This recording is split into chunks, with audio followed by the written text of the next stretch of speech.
찬송가 325장 함께 찬송하도록 하겠습니다. 찬송가 325장입니다.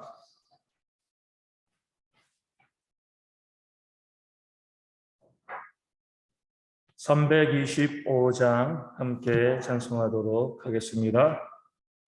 예수가 함께 계시니 시험이 오나 겁없네.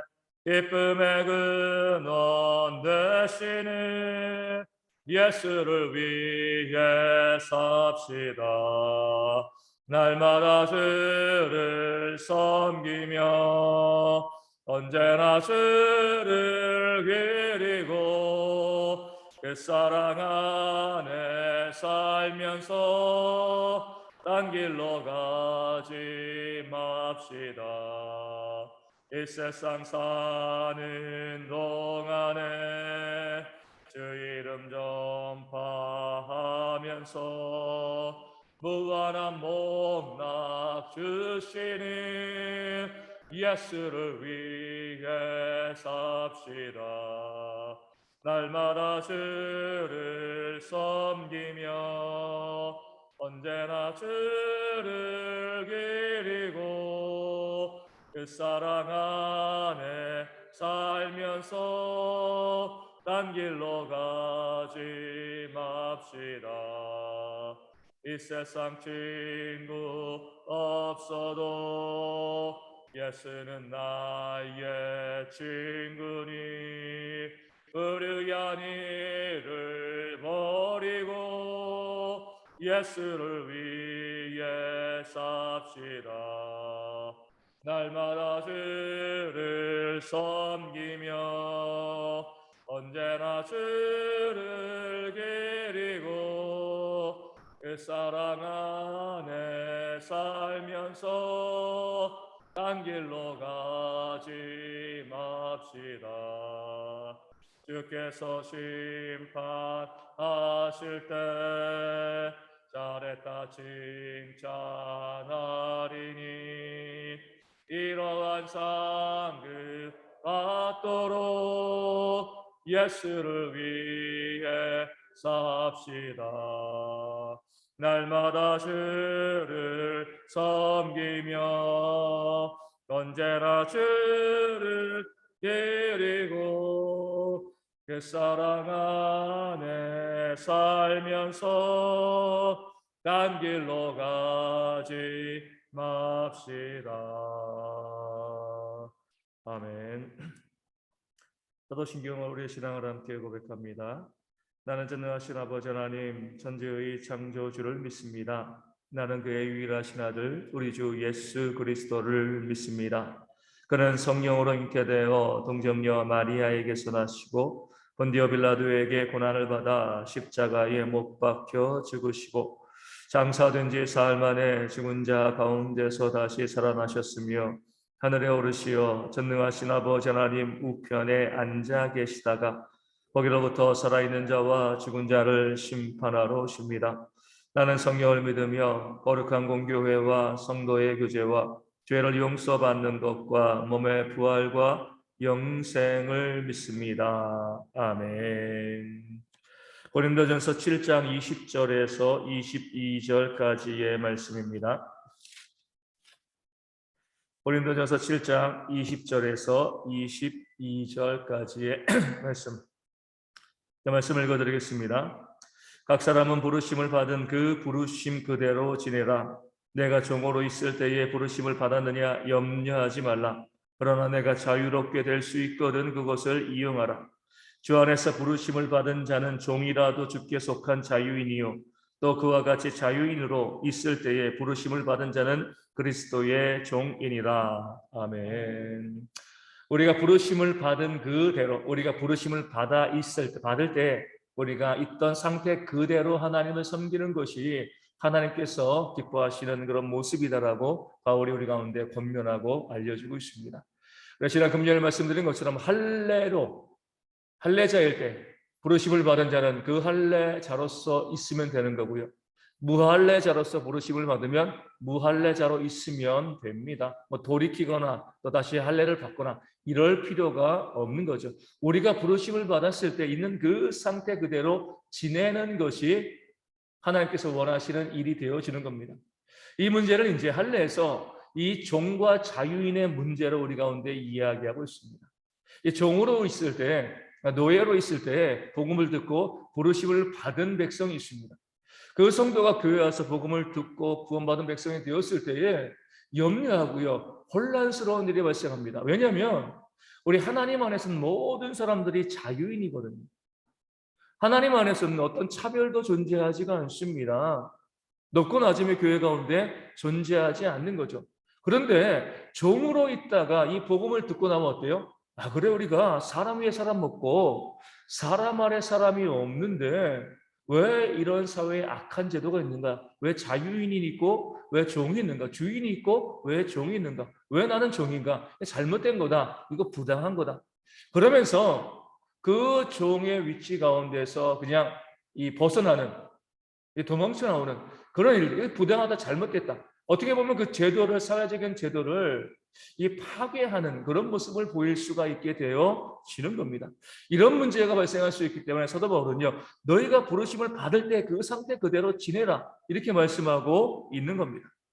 주인과 종이라는 관계는 하나님이 만드신 것이 아니죠. 사람들이 만든 겁니다. 사람들이 신분과 계급을 만들어 낸 거죠. 하나님 앞에서는 모든 사람이 태초부터 영원토록 동등합니다. 높고 낮음이 존재하지 않는 거죠. 그 사람들의 마음에 있는 욕심과 죄가 높고 낮음의 관계, 차별을 만들어 낸 거죠. 그럼에도 우리가 또 인정해야 될 것은요, 우리가 살고 있는 이 세상은요, 주님께서 오시기 전까지는요, 불완전할 수밖에 없다는 겁니다. 아니, 왜 세상의 제도가 이런 제도가 있어? 하나님께서 하나님의 뜻에 합치하지 않는 이런 나쁜 제도가 세상 가운데 있으니까 우리가 완전히 이것을 바꿔서 하나님이 원하시는 뜻대로 만들어 가야지. 근데 세상은 그러지 않습니다. 주님께서 새하늘과 새 땅을 만드시면 완전한 제도가 만들어질 수 있지만 새하늘과 새 땅이 오기 전까지 우리가 살고 있는 세상은요, 불완전한 제도들, 불완전한 모습들이 계속 있을 수밖에 없습니다. 하나님께서는 재림하시기 전에 세상 가운데 그런 불완전한 모습을 보시고 또 허용하시는 거죠. 그 뜻에 맞는 것이 아니라 어쩔 수 없는 겁니다. 세상이 불완전하기 때문에 불완전한 제도들이 만들어질 수밖에 없는 거죠. 그런 상황에서 우리 믿는 자들이 내가 종인데 이 땅에서 내가 완전한 제도, 하나님께서 원하시는 차별이 없는 그런 완전한 평등이 있는 그런 세상을 만들어 가야 한다. 그러면서 이 주인과 다투고 싸우면서 투쟁하면서 그 세상의 제도를 전복하려고 하면은요, 어떤 일이 벌어지겠습니까? 복음이 더욱더 큰 핍박을 받을 수밖에 없습니다. 야, 사회의 질서를 해치는 악한 것이다. 이렇게 사람들이 이해하고 오해하고 또 복음을 배척할 수밖에 없는 거죠. 그래서 부르심을 받은 그대로 지내라, 이렇게 명령한 겁니다. 내가 종으로 부르심을 받았으면 내가 살고 있는 사회에서는요, 그 종의 위치를 지키면서 거기서 하나님을 잘 숨기면 됩니다. 하지만 내가 그리스도인의 자유를 누릴 수 있는 곳이 있죠. 어디요? 교회예요. 이게 세상과 교회의 구별입니다. 교회의 거룩함을 드러내는 거죠. 사회에서는요, 그 종과 주인의 관계, 이 자유인과 종의 관계가 있을 수밖에 없습니다. 하지만 적어도 교회 가운데 오면 어때요? 교회 안에서는요, 종이 먼저 장로가 될 수도 있고요, 종이 목회자가 되어질 수도 있고, 또 종이 교회에서 더 먼저 하나님 믿고 구원받은 자로서 교회의 핵심적인 일꾼이 되어질 수도 있습니다. 그의 주인과 자유인이 그를 도와서 보조하는 사람이 되어질 수도 있는 거죠.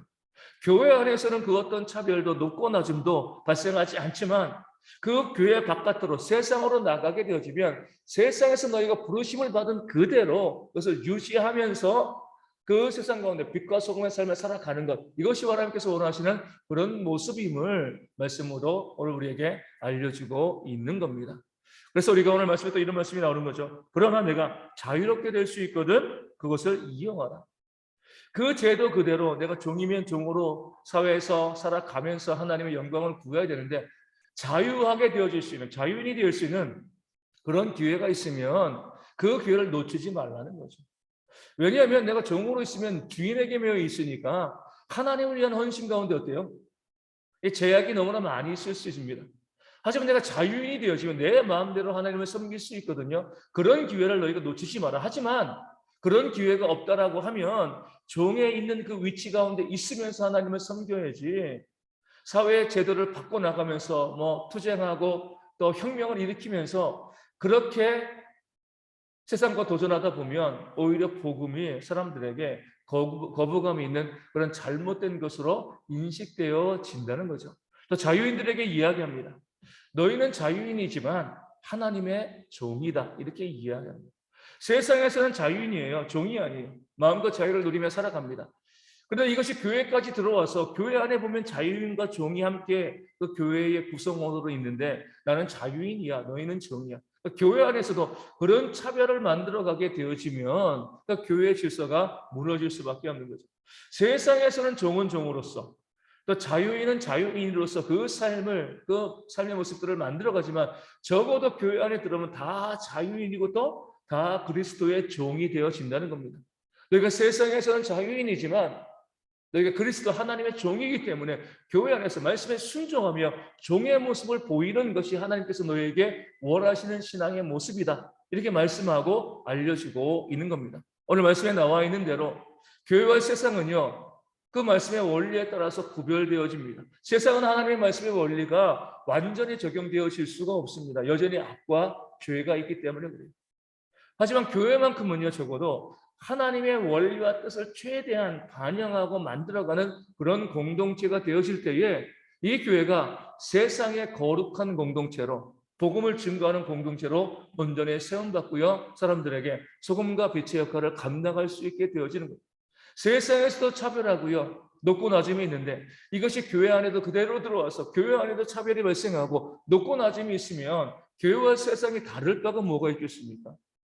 세상에는 하나님의 원리가 적용되지 않는다 할지라도 적어도 하나님께서 세우신 이 교회 안에서만큼은요, 하나님의 원리가 적용되어지고 그 원리대로 세워져야지 세상의 교회를 보면서 교회를 인정하고요, 또 복음으로 그들의 발걸음을 또 옮길 수 있게 되어질 줄로 믿습니다. 그런 모습을 보면서 우리 모든 성도들이 우리가 섬기고 있는 이 교회 안에 하나님의 원리를 온전히 세워갈 수 있는 그런 모습이 우리 가운데 있도록 위하여 기도하여 주시고요. 세상에서는 우리가 그 세상의 제도 가운데 순종하면서 또 소금과 빛의 역할을 감당하는 그런 지혜가 우리 모든 성도 가운데 있도록 이 아침에 함께 기도해 주시면 감사하겠습니다.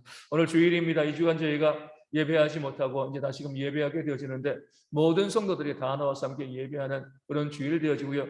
우리 교회와 가정에서 우리가 예배하게 되어지는데 어디에서 예배하건 하나님의 은혜를 충만히 받아 누릴 수 있는 모든 성도 되어질 수 있도록 또 모든 예배를 위하여서도 함께 기도하여 주시고 우리 교회를 통하여서 우리 코로나나 이런 문제가 발생하지 아니하도록 우리 기도하여 주고 코로나에 감염된 그 가정 가운데 하나님께서 은혜 가운데 속히 회복되어질 수 있도록 또 후유증을 또 소화하는 분들이 또 많이 있습니다. 그래서 후유증도 속히 회복되어서 건강함으로 주님을 섬기는 일꾼 되어질 수 있도록 기도하시고 속히 이 코로나 질병이 사라질 수 있도록 우리가 마음껏 예배하고 교제하는 그런 모습이 회복되어질 수 있도록 이 아침에 함께 기도하도록 하겠습니다. 오늘 모든 예배를 위해서 또 우리의 선교지와 작은 교회들의 예배를 위하여서도 함께 기도하시고 부흥의 역사를 위해서도 기도하여 주시고요. 우리 가운데 질병에 있는 분들 또 삶의 문제들 또 경제 문제로 힘들고 어려운 성도들 위하여 그들의 이름을 불러가며 함께 기도함으로 회복되어지는 역사가 있도록 위하여 기도하여 주시고 우리 우크라이나 그 전쟁이 속히 끝나서 더 이상 참혹한 그런 죽음과 문제가 발생하지 아니하도록 하나님의 은혜와 평강이 이 땅 가운데 넘칠 수 있도록 이 아침에 함께 기도하도록 하겠습니다. 기도를 하시겠습니다. 하늘에 계신 우리 아버지, 아버지의 이름을 거룩하게 하시며 아버지의 나라가 오게 하시며 아버지의 뜻이 하늘에서 같이 땅에서도 이루어지게 하소서. 오늘 우리에게 일용할 양식을 주시고 우리가 우리에게 잘못한 사람을 용서하여 준 것 같이 우리 죄를 용서하여 주시고 우리를 시험에 빠지지 않게 하시고 악에서 구하소서. 나라와 권능과 영광이 영원히 아버지의 것입니다. 아멘. 기도하겠습니다.